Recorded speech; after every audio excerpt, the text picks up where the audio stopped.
2021년 10월 31일 연중 제31주일 제1독서 신명기 6장 2절에서 6절의 말씀입니다. 모세가 백성에게 말하였다. 너희와 너희 자손들이 평생토록 주 너희 하느님을 경외하고 내가 너희에게 이르는 그분의 모든 규정과 계명을 지켜라. 그러면 오래 살 것이다.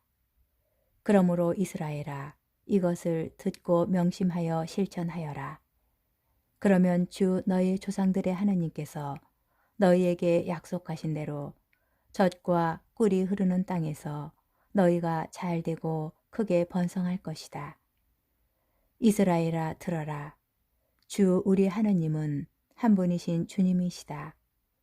너희는 마음을 다하고 목숨을 다하고 힘을 다하여 주 너희 하느님을 사랑해야 한다. 오늘 내가 너희에게 명령하는 이 말을 마음에 새겨 두어라. 주님의 말씀입니다. 제2독서 히브리서 7장 23절에서 28절의 말씀입니다. 형제 여러분, 이전 계약의 사제들은 죽음 때문에 직무를 계속할 수가 없어 그 수가 많았습니다. 그러나 그분께서는 영원히 사시기 때문에 영구한 사제직을 지니십니다. 따라서 그분께서는 당신을 통하여 하나님께 나아가는 사람들을 언제나 구원하실 수 있습니다.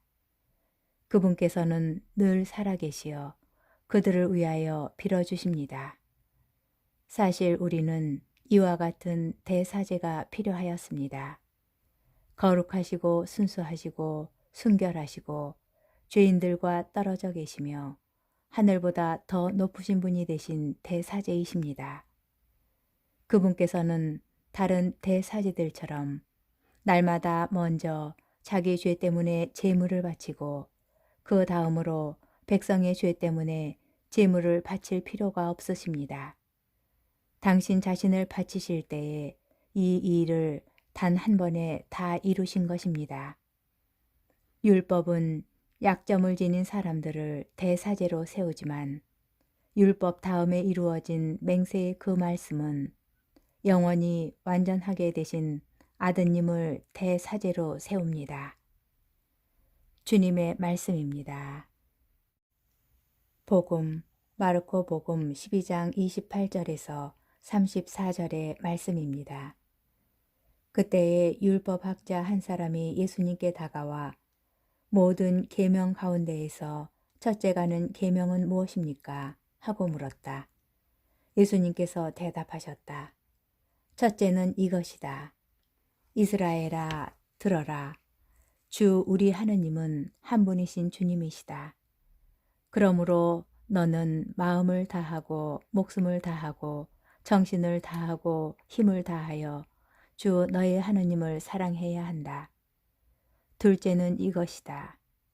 내 이웃을 너 자신처럼 사랑해야 한다. 이보다 더 큰 계명은 없다. 그러자 율법학자가 예수님께 말하였다. 훌륭하십니다, 스승님. 그분은 한 분뿐이시고 그 밖에 다른 이가 없다 하시니 과연 옳은 말씀이십니다.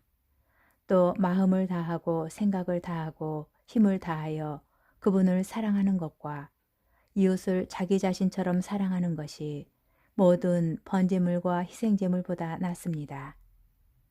예수님께서는 그가 슬기롭게 대답하는 것을 보시고 그에게 너는 하느님의 나라에서 멀리 있지 않다 하고 이르셨다. 그 뒤에는 어느 누구도 감히 그분께 묻지 못하였다. 주님의 말씀입니다. 오늘의 묵상.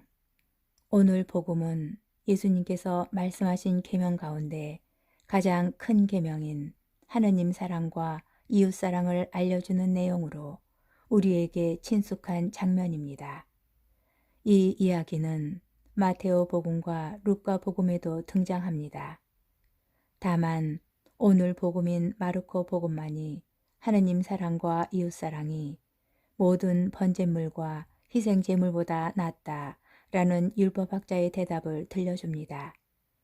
구약의 예언자들은 하느님께 형식적으로 봉헌하는 번제물과 희생제물에 대하여 여러 차례 경고하였습니다. 이스라엘 백성들은 적법한 절차에 따라 제물을 봉헌하기만 하면 하느님께 바쳐야 할 도리를 다한 것으로 생각하였기 때문입니다. 그러나 하느님께서는 희생제물과 번제물을 바라지 않으시고 신의와 하느님을 옳게 하는 것을 더 바라셨습니다. 이러한 맥락에서 오늘 복음을 읽으면 제물을 봉헌하고 전례에 참여한다고 해서 그것이 하느님을 사랑하고 이웃을 사랑한다는 것을 보증해 주지 않음을 알 수 있습니다. 아울러 전례에 참여하는 것이 이웃에 대한 미움을 정당화해 주지 않는다는 사실도 알게 됩니다. 이스라엘 백성이 한 분이신 하나님에 대한 사랑을 그 어떤 계명보다 강조한 이유는 하느님께서 베풀어 주시는 은혜에 감사드리고자 함이었습니다. 그들이 이웃사랑을 강조한 것은 모든 이가 하느님 백성 공동체의 구성원이기 때문이었습니다.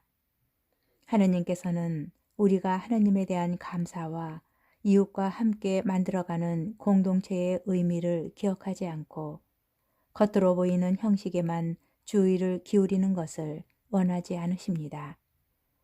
사랑의 마음이 없다면 미사에 참석한다고 주일의 의무를 잘 지킨다고 해서 그것이 우리의 구원을 보정해 주지는 않습니다. 주객이 전도된 신앙이기 때문입니다. 하느님께 무엇을 감사드릴지 생각하며 만약 미워하는 이웃이 있다면 쉽지 않겠지만 함께라는 단어와 그의 얼굴을 같이 떠올려 봅시다. 하느님의 나라가 더 가까이 와 있음을 느낄 수 있을 것입니다.